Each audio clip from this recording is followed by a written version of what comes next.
guys. Right now, I would like to address something that's really important to me as someone who teaches people outdoor survival skills. So right now I'm pretty much really addressing my fellow Rangers.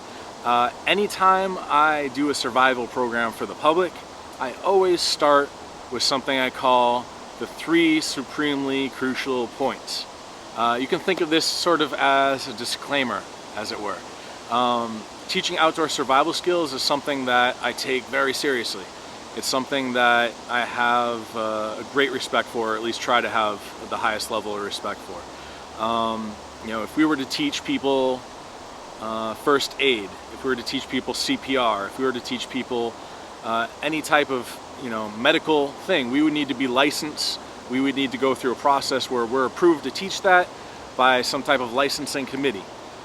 If we were going to teach people how to swim, we would need a lifeguard certification. We would need to go through the proper processes to prove that we have the knowledge to teach people those life-saving skills. This is not the case for outdoor survival. For outdoor survival, there's no licensing, there's no professional governmental agency overseeing it, telling us what we can, what we can't teach. There's no test for proficiency that we need to pass first before we go out and start teaching skills to the public. That's something that actually kind of concerns me a little bit sometimes. I try my very best to always make sure my knowledge level is the best it can be, to practice any skills that I teach people, but I'll be the first to tell you, I am no professional survival expert, and I think I can speak for the rest of the Rangers when I say none of us are professionals in this particular area. So, the 3 supremely crucial points. Point number 1, I always tell people when they come on my program that me as a Ranger, I am not a professional survival expert or instructor. The job of the Ranger is not to pretend that we're masters of the wilderness and that we know everything and we've been there, we've done that, we've survived. No.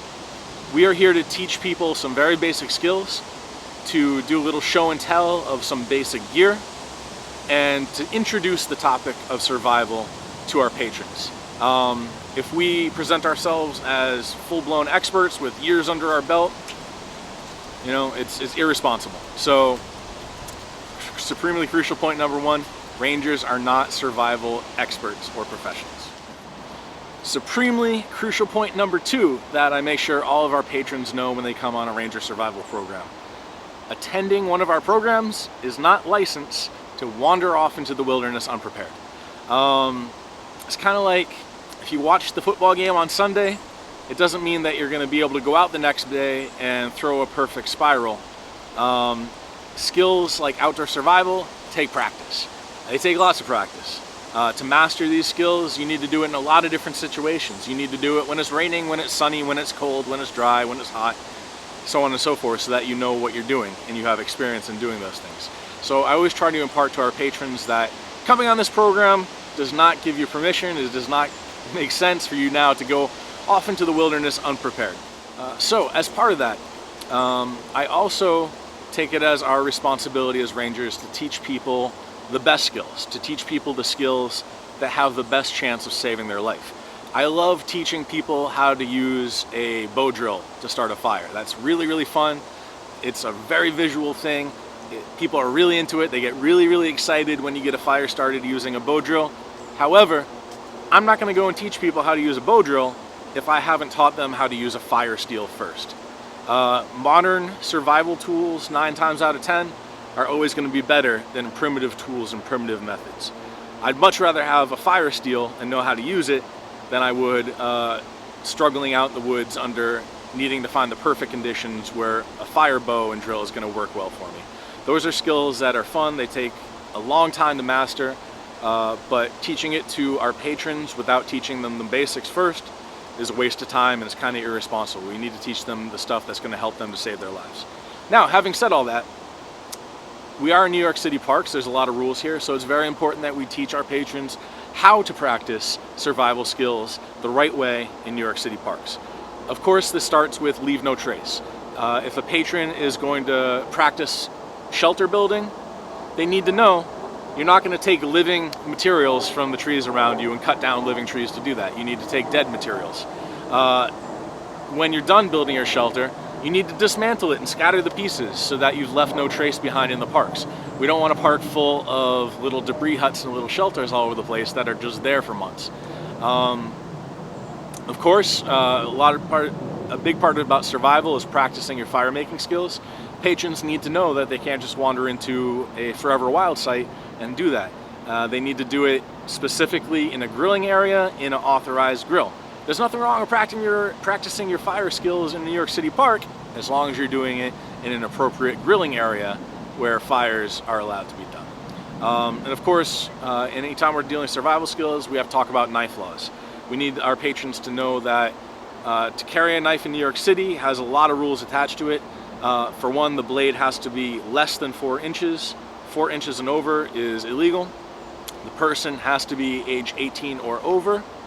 And then the knife itself has to be concealed when they're carrying it until they're actually using it in an honest practice situation. You can't just carry around your knife out in public all the time. You have to be actively camping, hiking, fishing, practicing survival skills, something like that. So having our patrons have that knowledge, making sure that they know the appropriate ways to practice their survival skills in the New York City Park is really important for us as rangers and outdoor educators as well. Finally, the third of the 3 supremely crucial points that I always tell our patrons when I lead a survival program is that the best thing that the rangers can teach people is not how to survive, but how to not get in a survival situation in the first place. It's much better to give people an ounce of prevention than it is to give them a pound of cure. It's better that our patrons never get in a survival situation in the first place. The way they can avoid that is before they go hiking or camping, they need to always tell somebody the 5 W's. Who, what, when, where, and why. They need to tell somebody where they're going, who they're going to be with, how long they're going to be gone, what time to expect them back. They need to tell people specifics about what park, what trail, what campsite, what national park, etc. that they're going to be at. That way, if they don't return when they're supposed to return, then someone knows that they're missing, someone knows where to find them, and someone knows to send out their search party looking for that person when they don't return at the time that they're supposed to return. We need to be teaching our patrons that before they go into the wilderness, before they go into an outdoor adventure, they always need to pack the appropriate gear. They need to pack extra clothing, extra water, extra food. They need to carry flashlight, so on and so forth. By going out into the wilderness unprepared and not having the right gear, you're asking for trouble. So we always should tell our patrons what things they should bring with them into any wilderness adventure. Always be prepared, always have the right gear. Finally, we should always tell our patrons when they're going off into the wilderness not to go bushwhacking, right? Stay on our trails, stay on well-marked trails, always carry a map, always carry a compass. But one of the best ways to get lost is to go off trail, to go bushwhacking. People are actually really surprised to find out how quickly they can get lost and turned around out in the wilderness once they go off trail. So imparting that to our patrons is something that's extremely important. So that pretty much summarizes the 3 crucial points to a survival program. I hope that you'll use them on your survival programs. Like I said, for us rangers, it's our responsibility. We are the only ones that are responsible for the quality and the content of our programs and making sure that we're teaching people the right stuff, not just throwing up a pile of twigs and calling it a shelter, but teaching them how to build a proper, real shelter, teaching them how to build a proper fire that they can sustain, so on and so forth. Teaching them the right skills and right knowledge is a large responsibility, but I think us rangers are up to the task as long as we take that responsibility very seriously. All right, guys, have fun out there.